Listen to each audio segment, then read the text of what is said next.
Bonjour à tous, à nouveau ici pour passer à la deuxième partie du chapitre 13 de l'Apocalypse. Et nous allons voir ce qui est écrit.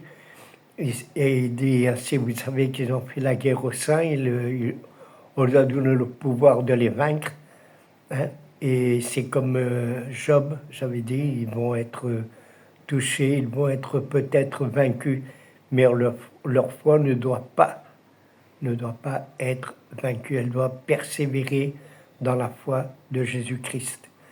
Enfin, et tous ceux qui habitent sur la terre dont le nom n'a pas été écrit dès la fondation du monde dans le livre de vie de l'agneau, immolé, lui rendront hommage à cette bête qui a le pouvoir de la part de Satan de vaincre les saints, c'est-à-dire de vaincre les chrétiens, et surtout il faut faire attention parce qu'aujourd'hui, ils essayent de vaincre Israël, qui est le peuple de Dieu, depuis le début, dès le début, avec Abraham, Moïse, Josué et tous ceux qui ont conquis la terre d'Israël.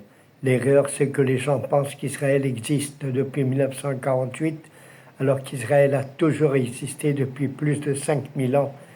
Et ceci même s'ils ont été chassés de leur terre, vaincus par toutes ces armées qui sont arrivées, Dieu a voulu que dans le siècle passé, c'est-à-dire en 1948, la terre d'Israël a été restaurée. Dire aussi que les Palestiniens n'ont jamais existé, toujours ça a été un peuple arabe qui était mêlé avec les Juifs ou avec les Israélites, mais les Palestiniens n'ont jamais existé. À part, ils ont voulu une terre. Aucun pays arabe n'a voulu leur donner une portion de leur terre.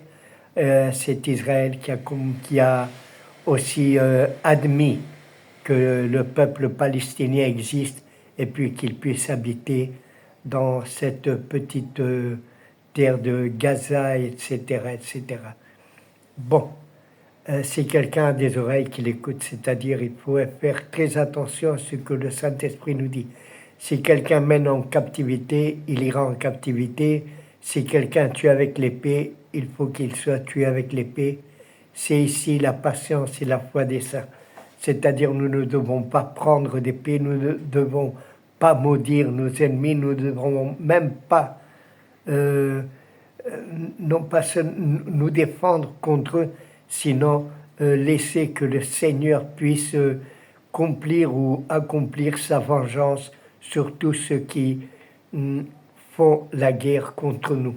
C'est-à-dire, Pierre avait pris une épée, il avait coupé l'oreille, mais le Seigneur guérit cet homme-ci. Je vis une autre bête.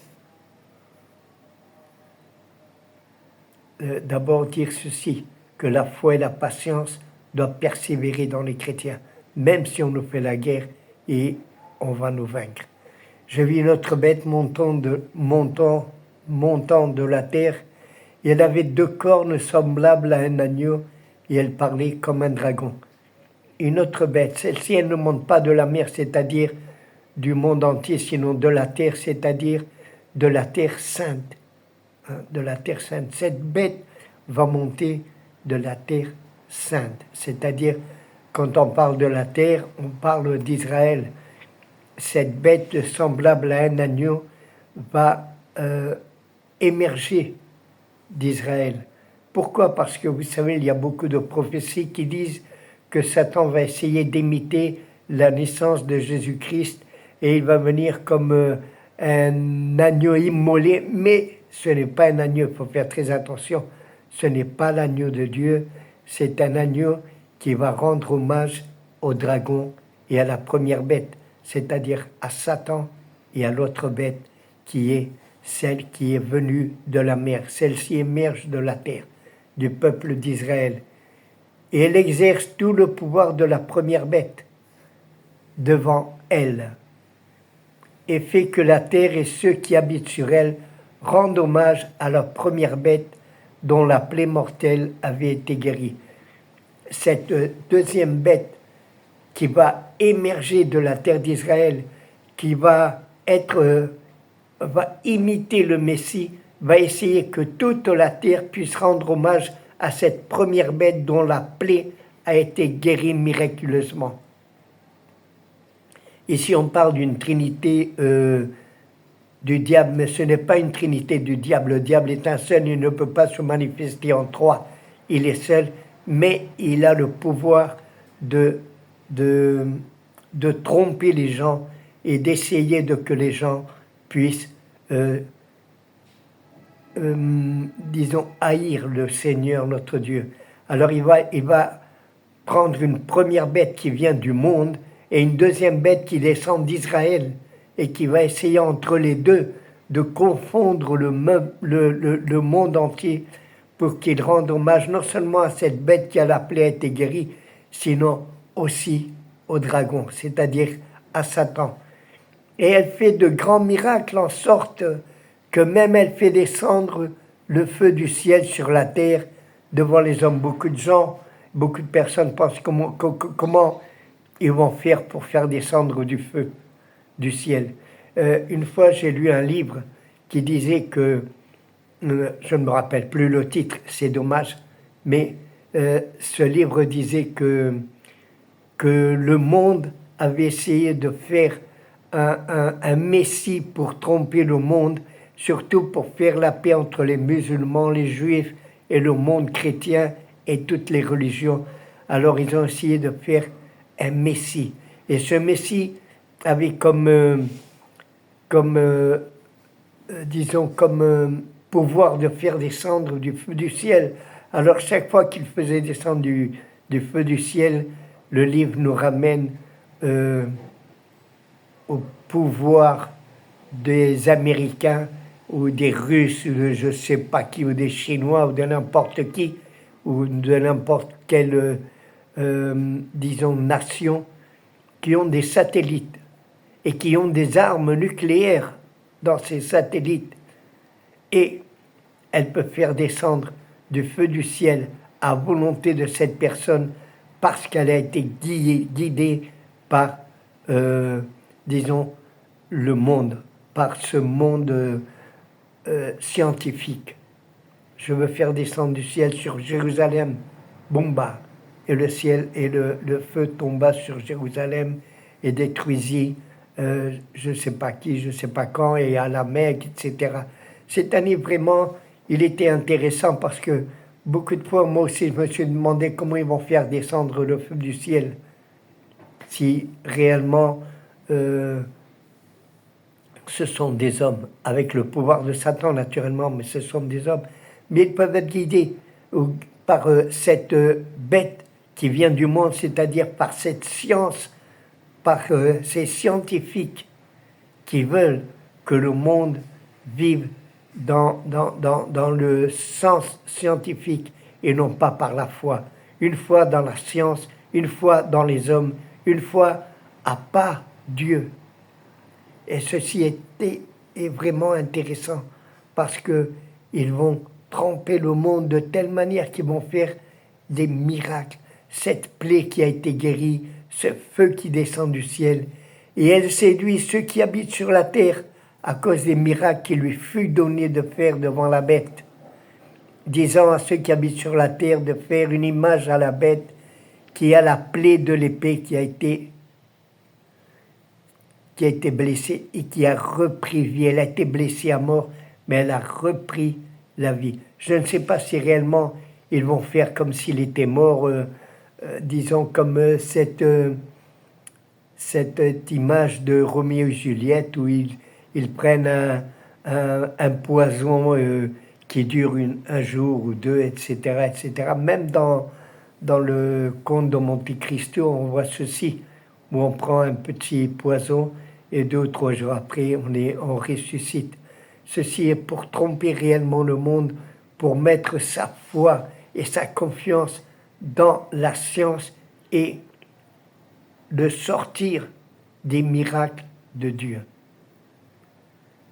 Je demande à tous les chrétiens et à tout le monde qui écoute ces messages de faire très attention, de ne pas perdre la foi. Parce que, écoutez, à Job, il y a une chose que le diable n'a pas pu voler, c'est la foi et l'espérance, et même l'amour à Dieu. Ces trois dons sont réellement nécessaires dans l'Église. De faire une image, il lui fut donné de donner la respiration à l'image. Je ne sais pas comment ils vont le faire, mais réellement cette image va parler. Vous savez qu'il y a des images qui ont été adorées parce que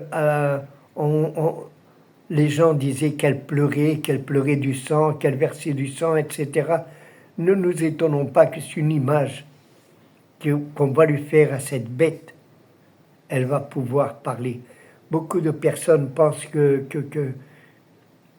cette bête qui est morte et qui reprend la vie, si on lui fait une image, eh ben réellement, miraculeusement, elle va pouvoir parler, elle va pouvoir guider le monde à travers une foi qui n'est pas une foi véritable, il faut le dire, parce que la bête qui vient de la mer, c'est-à-dire du monde, elle va être blessée à mort, je ne sais pas comment, ni par quoi.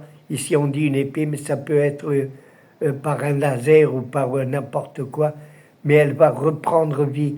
Et celle qui vient de la terre d'Israël, elle va lui faire une image. Pourquoi faire? Parce qu'elle a besoin qu'Israël laisse Dieu de côté et aussi les chrétiens laissent Dieu de côté. Il faut faire très attention parce que la Bible nous dit que dans les derniers temps, l'amour de beaucoup va se refroidir. Hein? Et elle fait qu'à tous, petits et grands, riches, pauvres, libres, esclaves, on leur donne une marque sur leur main droite ou sur leur front, et que personne ne peut acheter ou vendre sinon celui qui a la marque, le nom de la bête ou le nombre de son nom. Il faut faire très attention dans la main droite. Vous savez que la plupart des politiciens ont une marque sur leur main. Si vous êtes de droite, c'est comme Hitler, non? Salut est comme Hitler. Si vous êtes communiste, c'est avec le poing. Si vous êtes, je ne sais pas qui, c'est avec les cornes, là, si vous êtes ça. Si vous faites ceci, tous ont une marque pour se faire repérer par les gouvernements et surtout par cette bête. Si vous lisez le livre 1984 de George Orwell, vous allez voir comme ils vont nous voir à travers la télévision, à travers le mobile. C'est simple. Si vous êtes devant le mobile, que vous avez besoin de voiture, il va y avoir 200 000 publicités sur des voitures. Alors, on nous écoute, on nous regarde, on nous voit, on voit tout ce qu'on est en train de faire dans la maison. Et il va avoir une marque. Je ne sais pas quelle sera la marque. Il y a beaucoup, les hippies avaient une marque, c'était celle-ci. L'autre avait une marque, toujours avec la main droite. Et si vous allez acheter, ils vont vous demander si vous êtes de la main, si vous êtes du poing, si vous êtes de la victoire ou si vous êtes de la bête. Hein? Alors, une main droite ou une main droite ou sur leur front. C'est-à-dire, il y a aussi des marques sur le front. Vous savez, les Indiens ont une marque ici. Les Rifs, ceux du Rif, les Marocains qui habitent sur le Rif, ou ceux qui habitent sur la montagne, ils ont une petite croix ici. Il y en a beaucoup qui ont étudié, et c'est que le monde arabe, au début, il était chrétien. Et alors, les Chleux, comme on les appelait au Maroc, ont une marque ici sur le front. Et il faut faire très attention parce que c'est une croix. C'est une croix. Et ceci était pour leur rappeler qu'eux, ils étaient du Christ. Maintenant, non. Maintenant, ils ont la marque du jour, mais ils ne regardent pas à Christ. Et c'est dommage parce que beaucoup de personnes ont une marque sur leur front. Sur la main droite, vous avez la marque. Sur leur front, vous allez avoir une marque. Et c'est ici la sagesse. Celui qui a de l'intelligence compte le nombre de la bête, car c'est un nombre d'hommes. Et son nombre est 666, les 3-6. C'est un nombre d'hommes. Et les hommes, qu'est-ce qu'ils font, les hommes? C'est les hommes, ils se laissent tromper. Les hommes ont dans leur front, dans leur mémoire, dans leur cerveau, on se laisse tromper. Et la marque de la bête, c'est laver les cerveaux. Quand vous allez acheter, on vous demandera à qui appartiens-tu. Quand vous avez le cerveau totalement lavé, totalement idiotisé, vous allez dire j'appartiens à la bête ou j'appartiens à ceci ou j'appartiens à cela. Vous n'allez pas pouvoir dire j'appartiens à Jésus-Christ parce que sinon vous allez être tué. La marque sur le front est un nombre d'hommes. Laver le cerveau totalement et dire ce que vous devez dire. Avant, les hommes disaient Heil Hitler, c'était la remarque. D'autres disaient Mussolini, en Espagne, Franco, etc. Tous avaient une cervelle, un cerveau totalement idiotisé par la militarisation. On pensait que ce qu'ils faisaient était réellement trop puissant, trop grand, et qu'ils avaient trop de pouvoir. Moi, quand j'écoute les hommes qui disent quand Hitler habitait, Israël n'existait pas, on aurait tué tous les Juifs, il n'y aurait plus de problème dans ce monde maintenant. Totalement idiotisé, totalement le cerveau totalement lavé. C'est le ministère. C'est l'esprit de l'Antichrist qui est en train de régner dans ce monde, qui est en train de préparer le dragon pour qu'il vienne, pour qu'il élève de ce monde un leader. Hein? Vous savez que le monde a besoin d'un grand leader pour avoir un nouveau point de vue, pour que le monde soit totalement uni, pour que le monde soit réellement universel, qu'il n'y ait plus de frontières, qu'il n'y ait plus de religion, qu'il n'y ait plus absolument tout. Et c'est ceci qui est en train de régner maintenant même. Tous ont leur espoir dans Trump, d'autres ont leur espoir dans je ne sais pas qui, dans telle religion et dans telle autre religion. On n'aime pas les chrétiens, pourquoi ? Parce qu'on prie même pour nos ennemis. On laisse que le Seigneur prenne la vengeance de ce qu'ils nous font. Que nous sommes prêts à mourir pour Jésus-Christ. On a besoin d'une religion qui nous attache, qui nous domine. Je ne veux pas dire qu'elle est, mais j'espère que vous me comprenez. Et qu'elle nous idiotise totalement. Je vous laisse ici et vous savez, rappelez-vous, le nombre 666 est un nombre d'hommes et c'est un nombre qui va venir nous idiotiser totalement. On va être totalement, notre cerveau totalement lavé avec tout ce qui arrive dans le monde. Aujourd'hui, les gens sont totalement idiots avec le football, avec le basketball, avec les sports, le cyclisme, etc., etc. D'autres avec les informations, d'autres avec les films, les séries. Tout est en train d'idiotiser ce monde.